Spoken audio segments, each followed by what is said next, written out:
Wassalam Rasulullah. Assalamu alaikum wa rahmatullahi wa barakatuhu. Dear brothers and sisters, wherever you may be in the world, in this Mubarak month of Ramadan, inshallah ta'ala, I pray that you are well and safe. So I've been asked to just give a webinar, a few words on how to tell the direction of the Qibla and times for Salah by observing the signs of the natural world. Again, like everything, it's a vast subject, and we can only do so much online.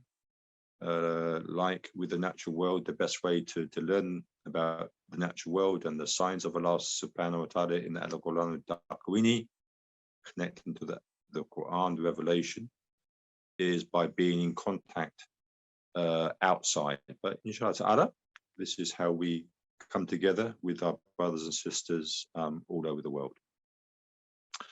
So we won't be able to go into everything, but hopefully this will just give you a bit of a taster, a bit of introduction, inshallah. If we have time for some questions at the end, or if you still got further questions, you can ping brother, or just pass on to me directly. So we go to the first slide, please.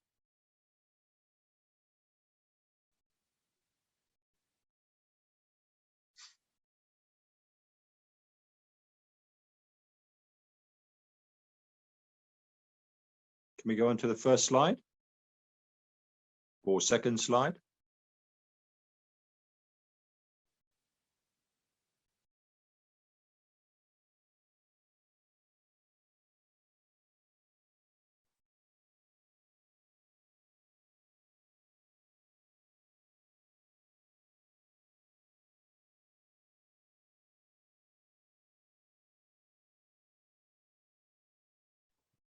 Sheikh, can you see the slides? No, only on the left-hand side. Now you can see slides. Not on the main screen. No, I'm still on your front page, on the poster. Okay, and now? No, Hamid, I think you are sharing the window instead of the screen. Okay. Okay, inshallah. So inshallah ta'ala, let's start with the ayat of the Quran in Surah An-Nahl, verse 16. أعوذ بالله من الشيطان الرجيم بسم الله الرحمن الرحيم وعلامات وبالنجم هم يهتدون. Also by landmarks. Let's go on again, brother.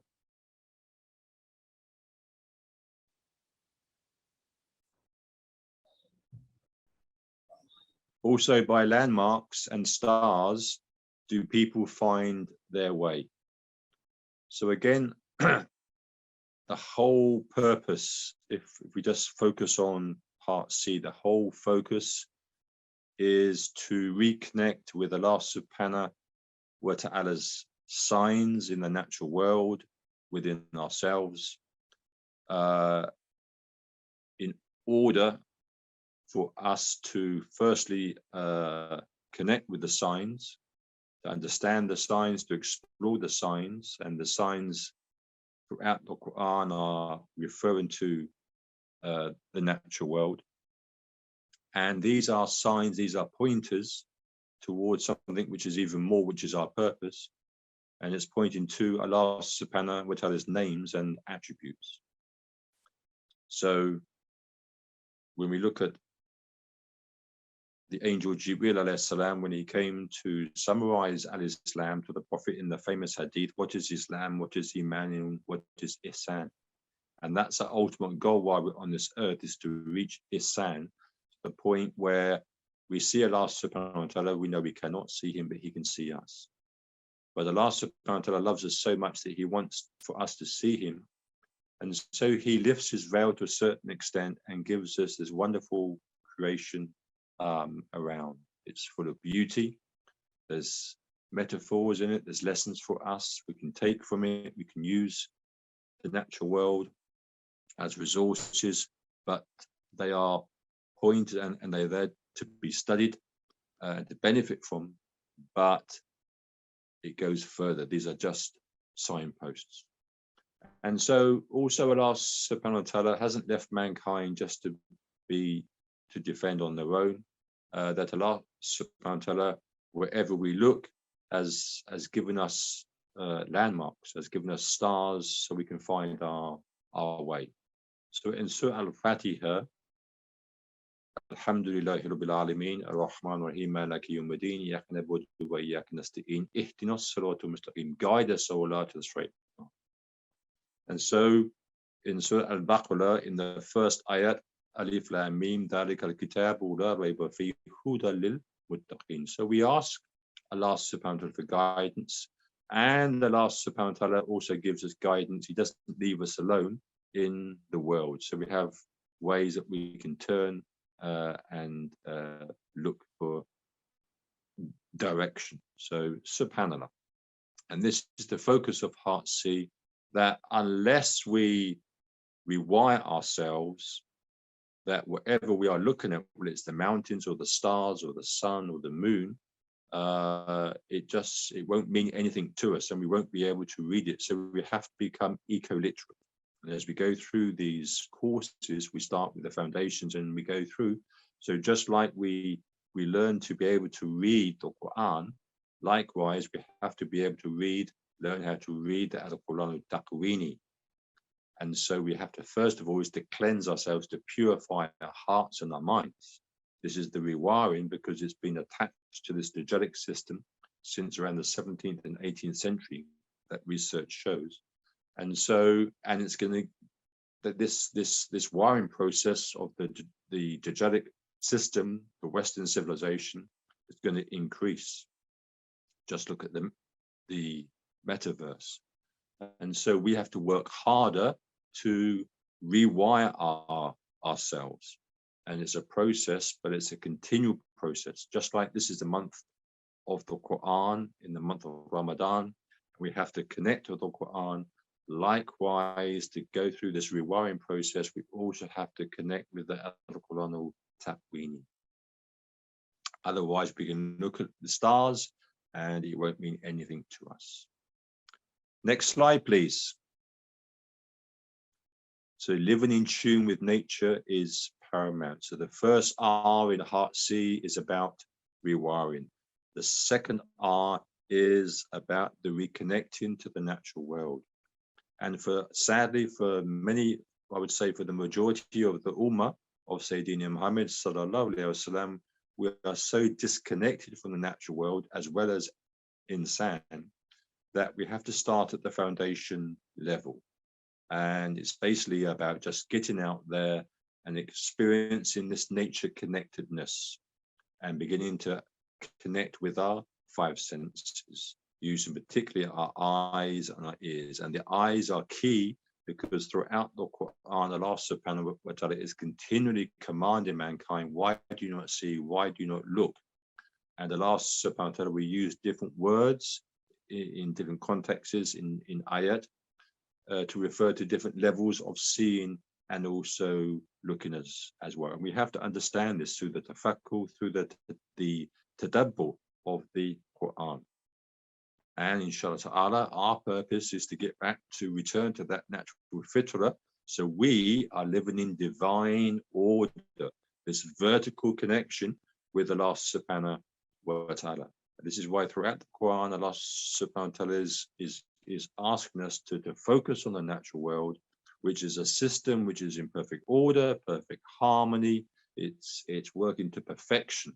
And likewise, Allah subhanahu wa ta'ala is saying then, I have given you also a law, which is the Sharia, and you must live in the same way as you see the natural world. Then you bring both together and you live in divine order. Next slide, please. So the first focus for us is, once we've rewired, is to be able to see correctly, not see as we've been programmed to do at the moment through the Dajjalic lens, but to see through the Quranic lens. This is very, very important. And if we connect that to our off-grid projects, our off-grid focus, and why we talk about off-grid is because we simply won't survive if we remain in the Dajjalic system. And I know for many brothers and sisters, for whatever reason, they will not be able to leave. So we have to support them through our urban, our city off-grid projects, inshallah.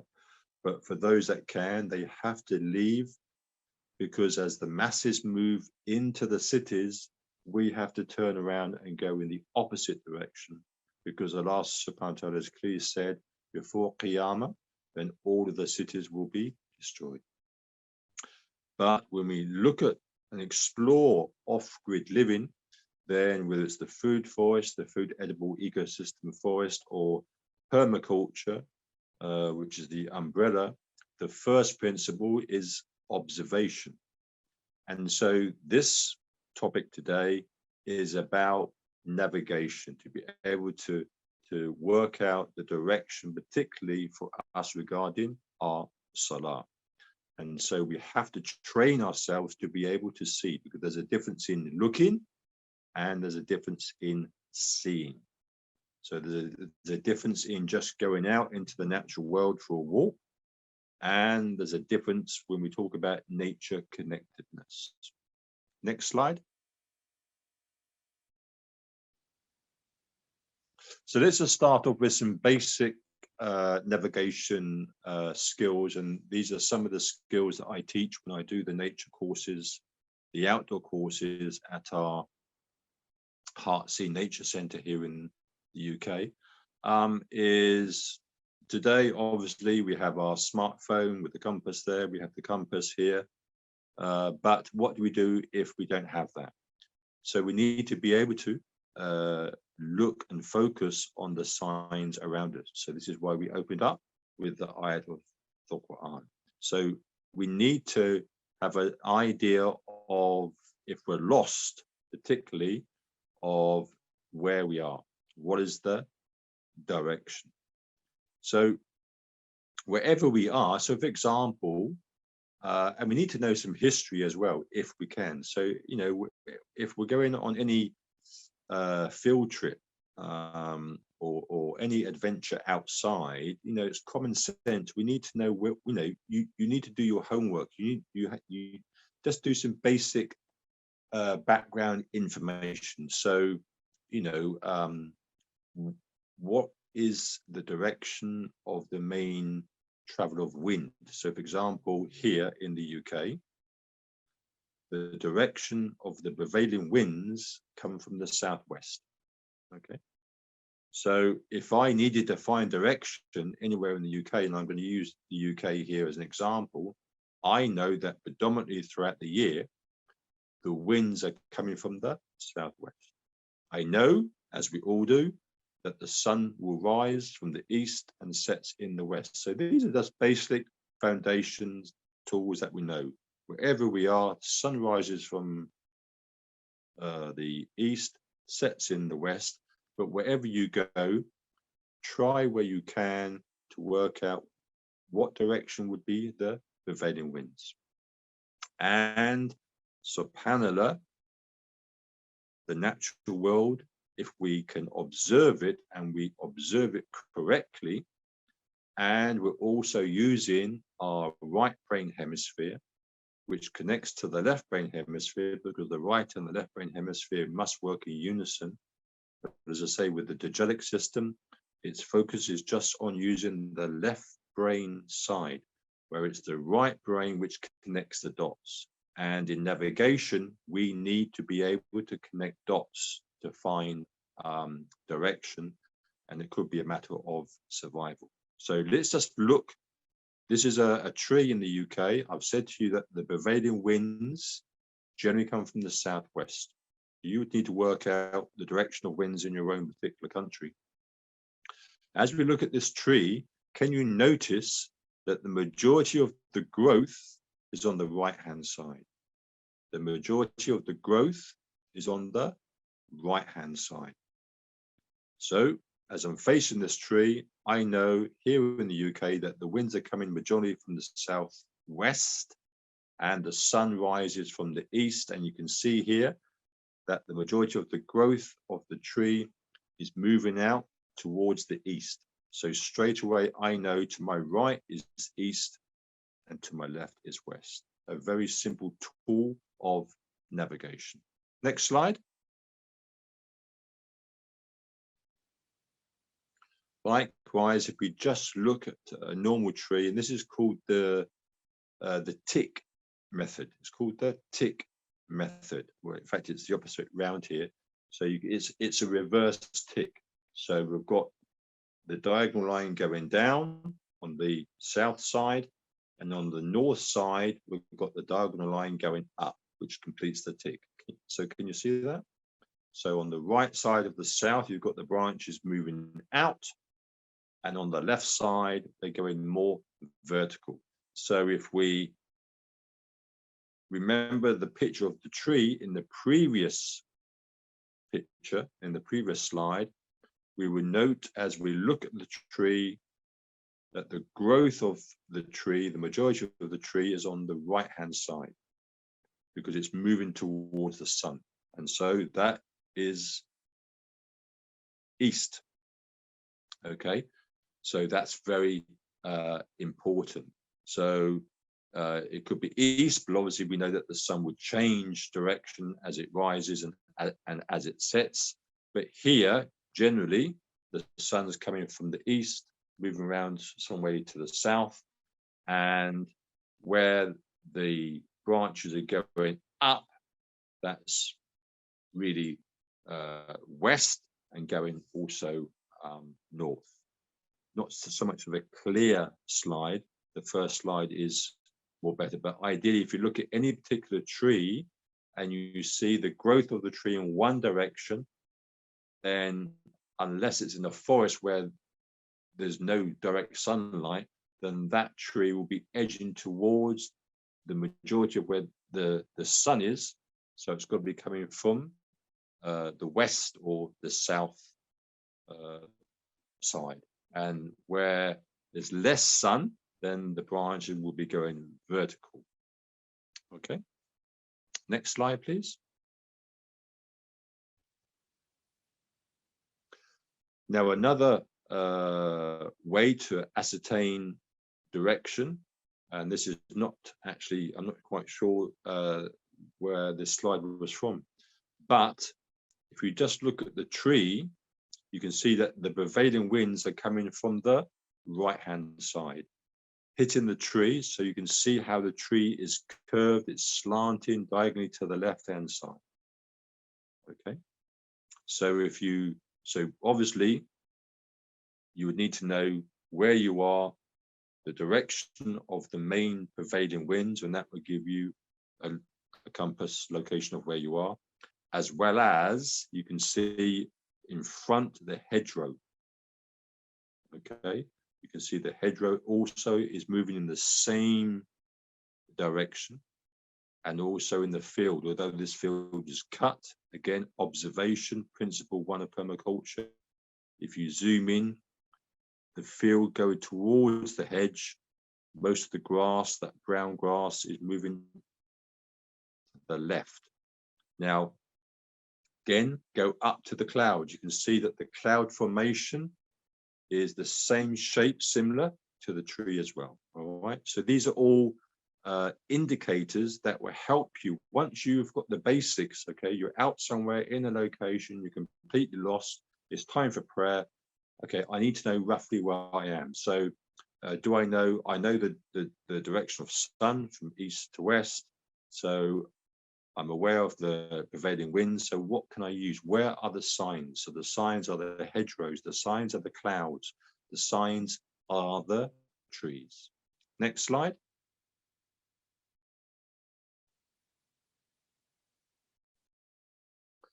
Now, say for example, you was just in a woodland area and you needed to, it was time for prayer and you needed to move out. And let's just say that you again was in the UK and you're coming across this river this stream. And so start to join the dots, okay? Any bird that lands in the water, if there's a slight breeze or a strong breeze, just like an aeroplane, is going to land into the wind. So here you can see that the duck is landed or has landed, and you can see the ripple effect of that water. So that water is coming from, this is a picture, a slide of the UK. So the wind is coming from the southwest. The majority of the winds in the UK are the prevailing southwest winds. So this bird came from the right-hand side into the wind, just like an airplane, landed into the water and moved against the southwest prevailing winds. So again, you need to understand this, and that would give you a perfect understanding. So now once I get out of the clearing, I can find the direction of Qibla. Of course, if you're in the UK, the direction of Qibla is going to be majority, or is going to be south. Sorry, it's going to be southeast. And here you've got the majority of the winds coming from the southwest.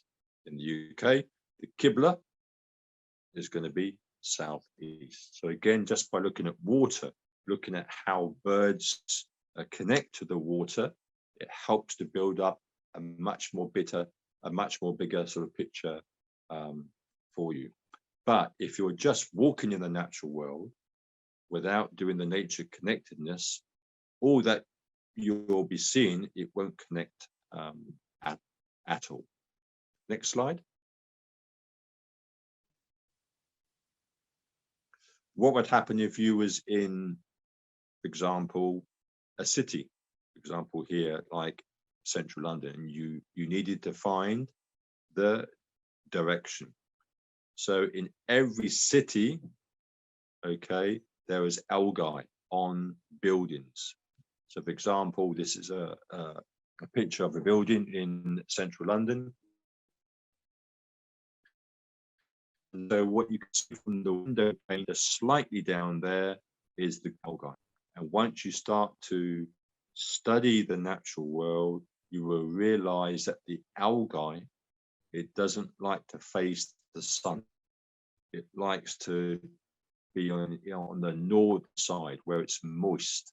Okay, so this should then give you an excellent example of direction that you will see algae on a building.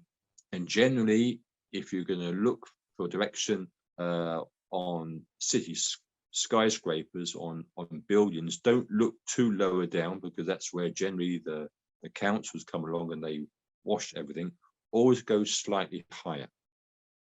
But where you see the algae, know that generally algae like moisture, and they don't like direct sunlight. So the algae like shade. So here we know that this is north facing, or it's west facing. It's not, it doesn't give you a pinpoint direction, but we know, but it's certainly not east. It's certainly not east. That wall is certainly not facing the east, because the algae just don't like direct sunlight. So we've got two directions that we can look at, west or north. But if you study nature in depth, then you understand that algae likes a northern position. So this is a wall that's facing the northern side. Next slide, please. Okay, so we're moving out now into nighttime, and we're outside. And if we see the crescent moon, so this is a good way, again, just to work out our direction. So if we see the crescent of the moon, and we take, as they say, is the two horns, the top of the horn, the point, north, and as we go down to the bottom of the crescent. So if we take a line from the top of the horn diagonally, going all the way down diagonally to the ground, that directs you to south. Okay, and the best way to use the crescent of the moon is to wait until the crescent of the moon is much more higher into the sky. Right. So once again, you see the crescent of the moon, you wait for the crescent of the moon to be quite high in the sky. You take the top of the horn of the moon, diagonally go down to the bottom of the moon and follow it all the way down to the ground. And that directs you straight to south. SubhanAllah. Next slide. Okay, so I'm just gonna, hopefully some of you can hear me all right, but this is a constellation, and I just want to ask anyone what they can see here.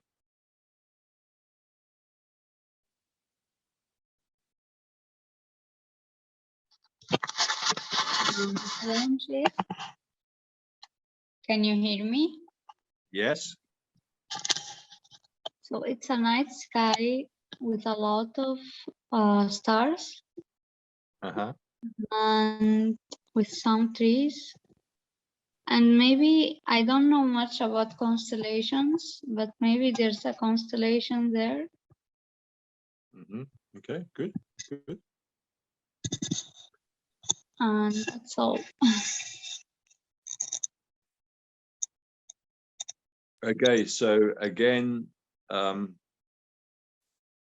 once you start to look through the Quranic lens and you start to connect with the Al-Quran Taqweeni, everything becomes a sign, and everything is a signpost, and of course everything is pointing towards Allah subhanahu His names and attributes. And likewise, when we study the Quran, you cannot just take one verse in isolation. You have to take everything within context.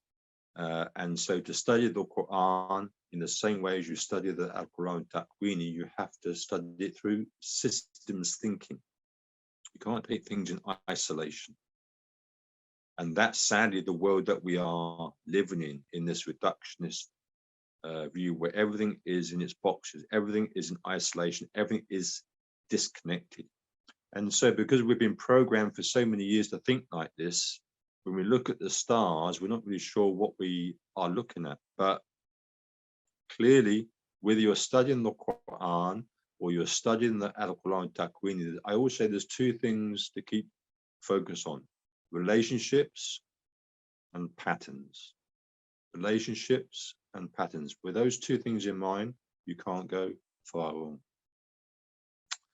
So what we are seeing, and once you see it, you just see it at all times. And I urge you, if you can, particularly if you're in the Northern Hemisphere, which I think the majority of us are, is to go out. The more you go out and look up, the more you will start to engage, and you will start to connect with the Al-Quran Taqweeni, the book of nature, and you'll start to see all of the signs there. You'll start to, and you'll start to be able to join the dots. Okay, the same approach when we study the Quran. You have to be able to join the verses. Okay, surahs aren't there in isolation. They are all connected. Okay, this is what some of the great ulama have said, that even the Quran looks mumble jumble, but no, the surahs come in pairs, and they're all, you know, and they connect. And then you just look at one surah, and so, you know, now so much research is going on regarding the patterns and the relationships that take place within each surah with ring composition. So it's all there in a perfect system. Likewise, if Allah subhanahu wa ta'ala has created the natural world in perfect order, perfect harmony, then would he not then bring down the Quran, the written Quran, in perfect harmony as well. So lessons for us by study the stars. We learn to see beauty. We learn to see Allah subhanahu wa ta'ala's names and attributes. We connect it to the ayat of the Quran that we opened with, that the stars are navigation tools once we know what we're looking at. And the only way we can learn that is by being in the company. So regarding the Al-Quran al-Taqwini, we have to be in the company of the biological leaders, nature as a teacher, but ultimately it's Allah subhanahu wa ta'ala, or those ulama that can read the Al-Quran al-Taqwini. Likewise, if we want to be able to read the Quran, we have to be in the company of the ulama. This is why Allah subhanahu wa ta'ala says, Kunu as-sadiqin.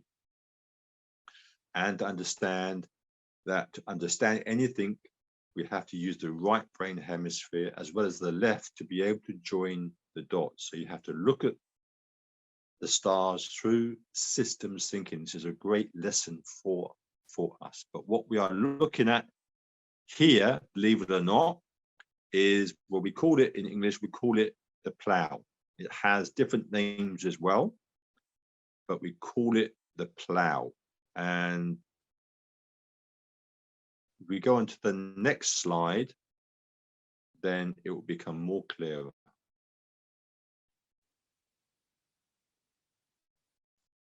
Okay, so just have a look here. There's the plow. Okay, so on the left-hand side, you've got the handle, and then the plow there, or the bucket. It has got other names. Okay, so can we just go? So just keep that in mind. Just go back again to the slide before.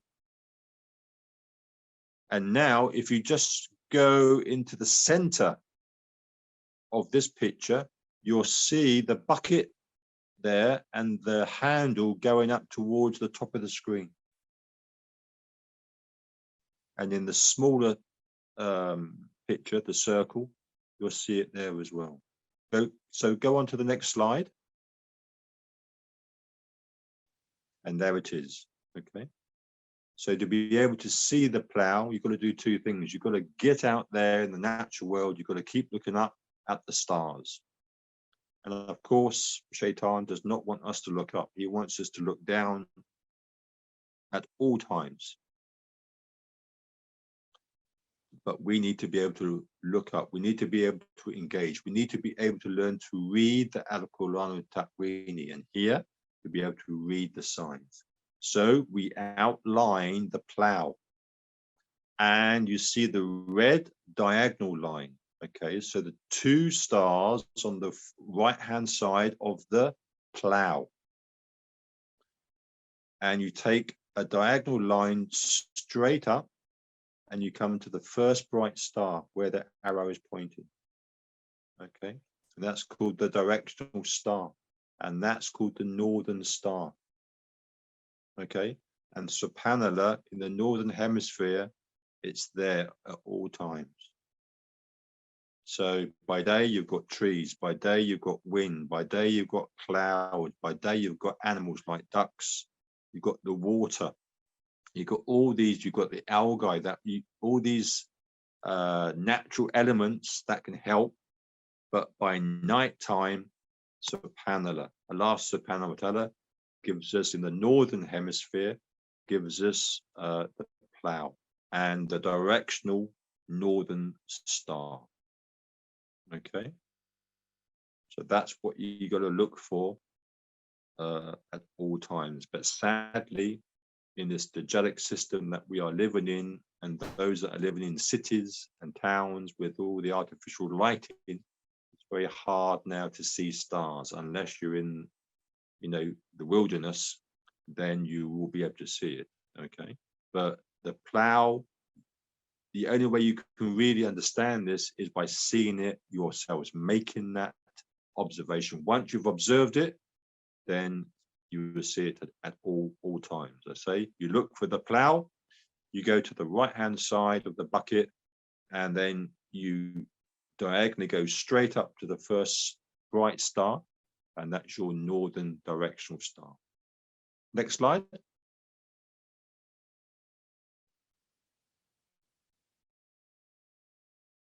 what would happen if you was in the southern hemisphere? So you go to the cross. So not so easy to see, but if we just go to the right-hand slide, in the sky at the top, you should see 5 stars in sort of together, like a hexagon, like a star shape, 5 stars. And immediately down, when we've put these in, we've circled these in red, and immediately down, you'll see 2 stars vertically, and you join them. Okay. And on the left-hand side, what you do then, you go to the 5 stars, you go to the furthest star on the left, and diagonally, you draw a line going down towards the ground. And where the 2 vertical stars are on the left-hand side, below the 5 stars, you take a middle point and you draw a line going up. And where the cross happens, immediately going down is south. All right? Not so easy to see in the southern hemisphere. All right? That's not easy to see. That is a struggle. But the majority of us live in the northern hemisphere. Next slide. And again, if we need to know the time of official dawn, Subh Sadiq, okay? Subh Sadiq. So we go for and we learn from the Sunnah of the Prophet, peace be upon him, we learn for look for the thin thread of light, which we see here on the left-hand side. Again, difficult to see in cities, difficult to see in towns. And if we look onto the right-hand side, we can see it, but it's becoming more sort of lighter. But Subh Sadiq, which is the official dawn, look for that thin white thread of light on the horizon. All right, next slide.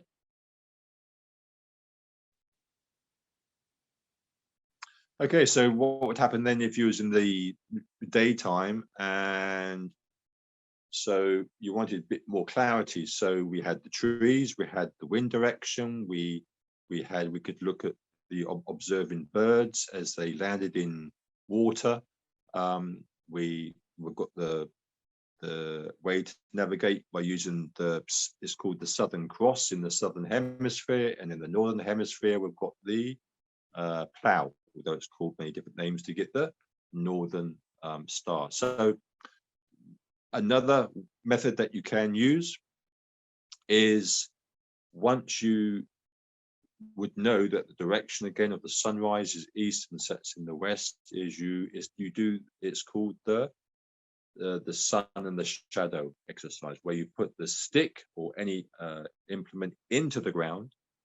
So let's say, for example, that you'd lost direction, the sun was rising on the east, you waited for a little bit of time, you put a large stick into the ground, and you put a large shadow in the opposite direction. All right, so that would basically confirm that the sun is rising in the east. And if you just then waited and plotted, keep coming back to the stick, and every now and then work out the direction of the shadow, and then you would then go to the top of the shadow, and then you would put these pebbles or stones, and you would just mark it there each time throughout the daytime. So the first thing in the morning, as the sun rises in the east, you put the stick in. The shadow would obviously be on the west side, and it would be a very long shadow. As we get closer towards the zenith, where the sun is at the highest point, then the shadow would get to the shortest point. So that would tell you straight away, if you remained here and you had Sabah and you plotted the shadow, okay, so remember that the shadow is going in the opposite direction, is then at the shortest point of the shadow, where the shadow is at the shortest point, that is the zenith. That's when the sun is at the highest point. All right. There is a way that you can actually tell the time through the sun and the shadow and the stick, but it's quite an in-depth process. So we'll have to come back to that in another time. And also there's a method that you can tell the time through the plow in the Northern Hemisphere, using the 24-hour clock based around the Northern Star, but that's quite a difficult process. But here we're just trying to deal with basic navigation. And so we know then that the sun rises in the east, put the stick in, you would get a shadow in the opposite direction, a very long shadow. And if you just waited and plotted with pebbles or stone as it goes around, the length of the shadow, that is where the sun is immediately above you. And then if we go in the opposite towards the afternoon, and then we want to work out the time for Salatul Asr, then different schools of thought, but the Hanafi madhab would say that when the shadow, you have the shadow and then the equivalent of the shadow again of the stick. So it's two shadows, all right? So you've got the normal shadow plus another shadow, which would be the shadow of the stick again. So then that would be the time for Salatul Asr to begin, all right? And once you get to that point, you've got roughly, depending on where you are in the world, you've got roughly about 40, 45, 50 minutes before Salatul Maghrib.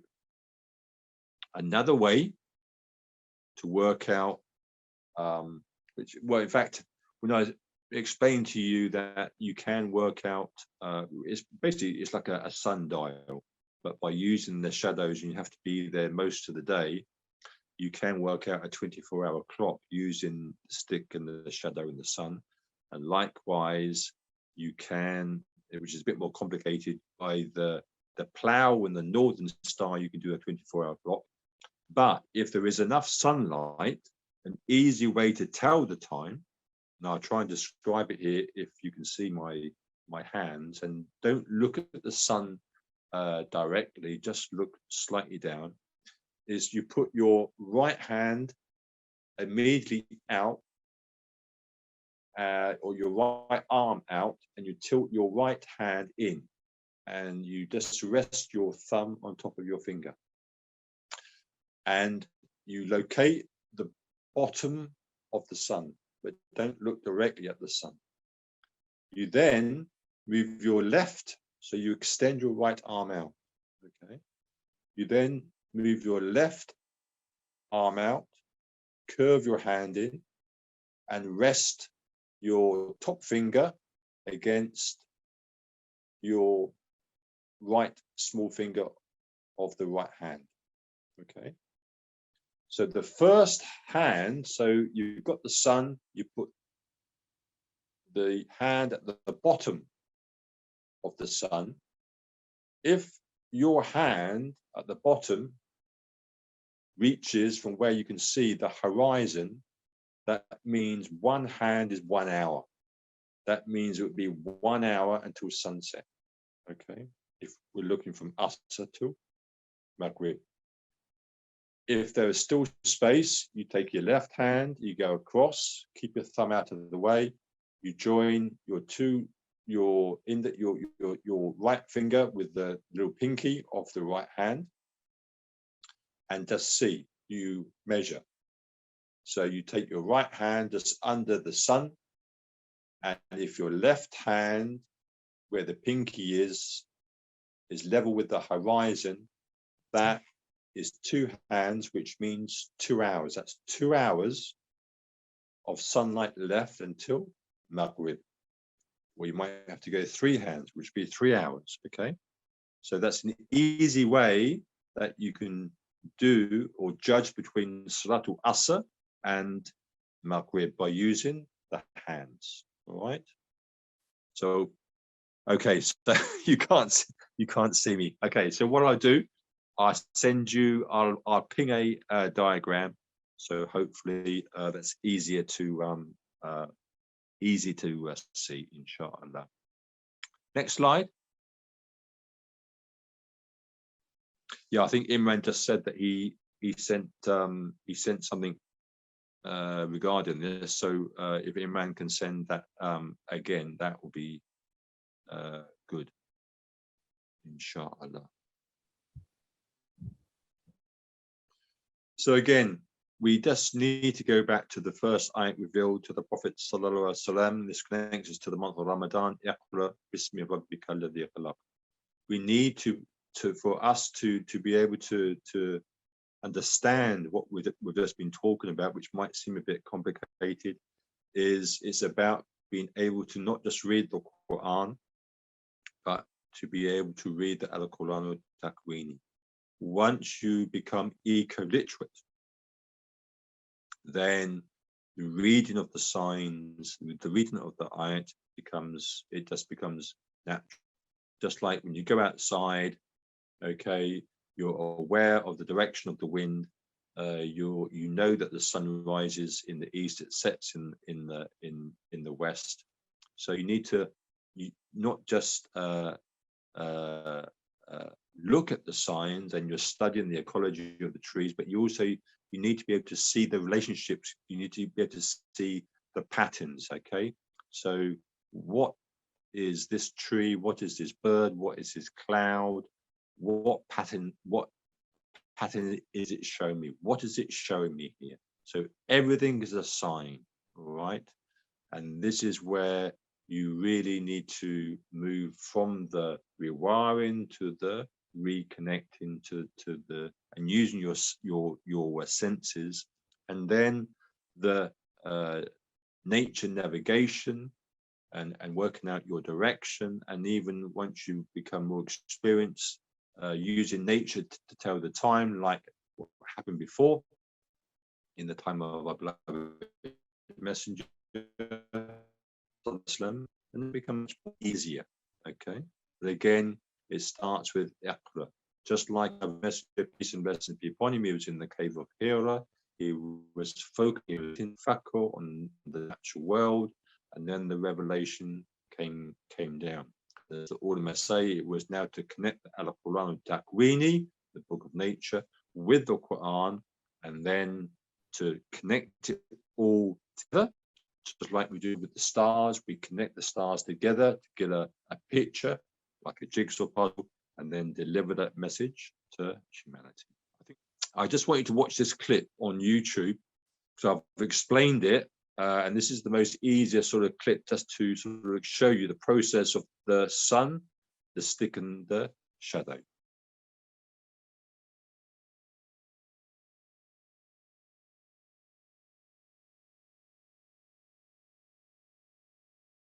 So you can, by using the stick method and the sun and the shadow, it's a really easy way to work out that direction.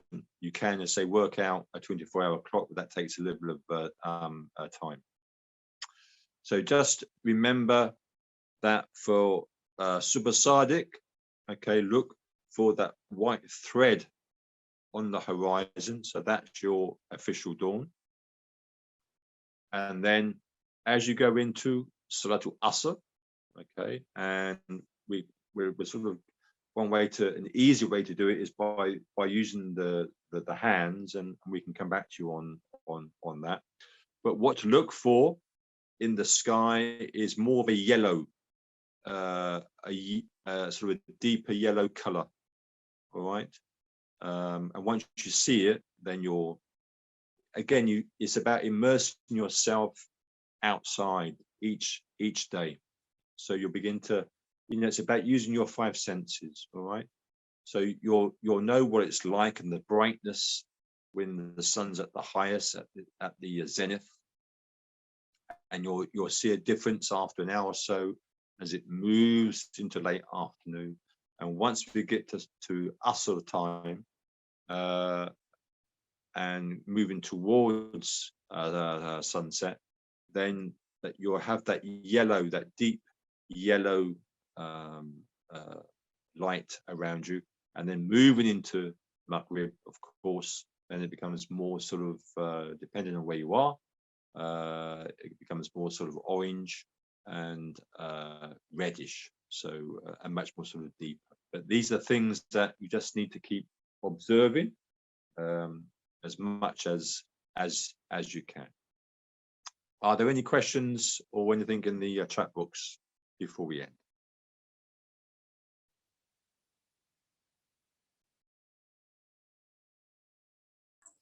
Yes, Sheikh. I had a question. So when you have an overcast and the sun is hidden behind the clouds, is there a way to tell the time when you can't have the sun as an obstacle to tell time?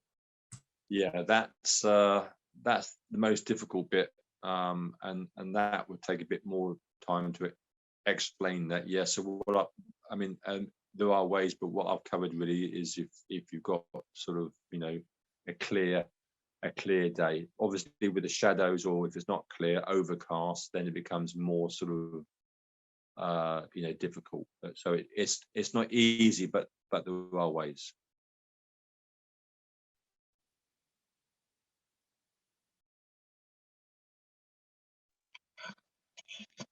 Sheikh, I wanted to ask you about the plow that you mentioned, that of the Sorry? stars. I wanted to ask you about the plow, which is that connection of stars you mentioned. Yes. Yes. In the session.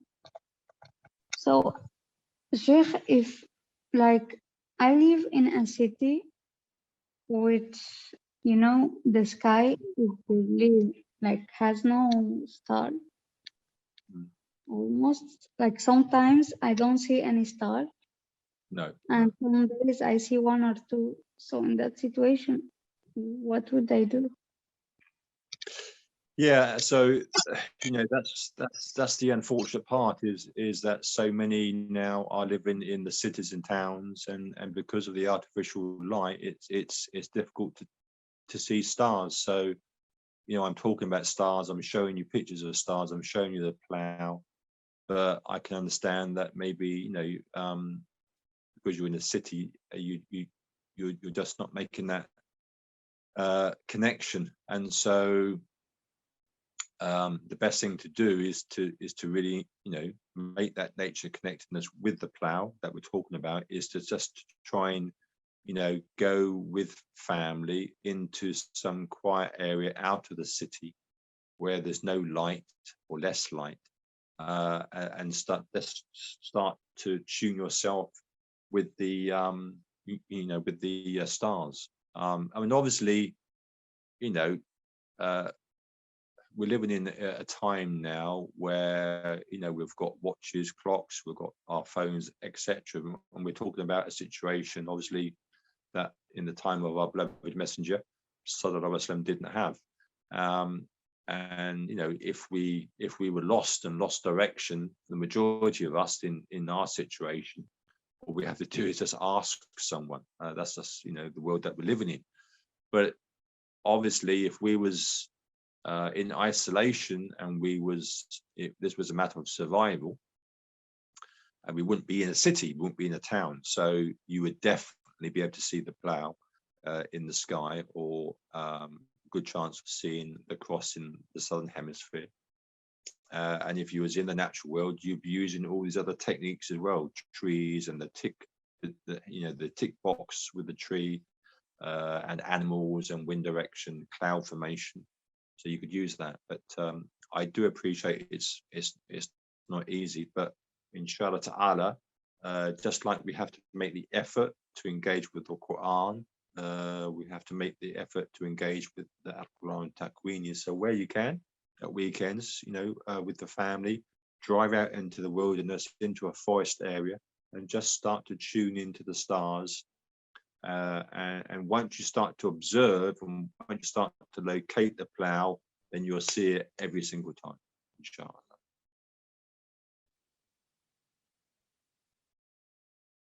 Question: isn't the constellation connected to ancient Greek, Roman? Yeah, I mean, obviously we we don't get involved in all of that. You know, we have to be careful that, you know, we stay clear of that, but we you know, we are just using, because we don't get involved in you know, star reading. But for navigation, this is a tool that mankind has used for many years. So we just use it just for direction, you know, for direction, or if we go into it in detail as a clock. But that's it. In the same way, if we're using the sun, I mean, we're not worshiping the sun. We're just using the sun for navigation in the same way. It's the same with, if you're going to study lunar farming or moon gardening. You know, it has its benefits because you're connecting to the lunar cycle, so you're connecting to the lunar calendar. But you know, like, you have to be careful, because there's aspects of lunar farming and lunar gardening that goes into very grey, dark areas, which is, of course, you know, not for us. But have a general understanding of the cycles of the phases of the moon, the waxing and the waning, to know the water levels of where the water level is in the ground, to determine when to plant, you know, and what to plant. That's okay. But you know, but to know your limits and to know, okay, I don't step over this now, because then I'm going into areas which is completely wrong. So, Sheikh, isn't it better for us to use the Arabic terms or names in their region? Sorry. Yes, Sheikh, I asked that isn't it better to use the Arabic names instead of the names the Yes. Greeks and the others have provided? Yes, For example, yes. we shouldn't call it lunar calendar, because Luna is a goddess of the Romans of the moon. Yeah. If you, 100%. If you can connect to, in fact, the majority of the stars still have the Arabic names. So yes, if you can, and again, that's an area of study that is neglected and not many know about. But yes, it's there. Majority of the stars still have the Arabic names, and you know, the experts in the sort of in that field still name them by the Arabic names. So yes, if you can, yes, by all means, and that's the actual best way. Any other questions? No. Okay. Inshallah, we'll try and just send out the diagram how to use the hands in relation to the sun to work out how many hours are left before sunset.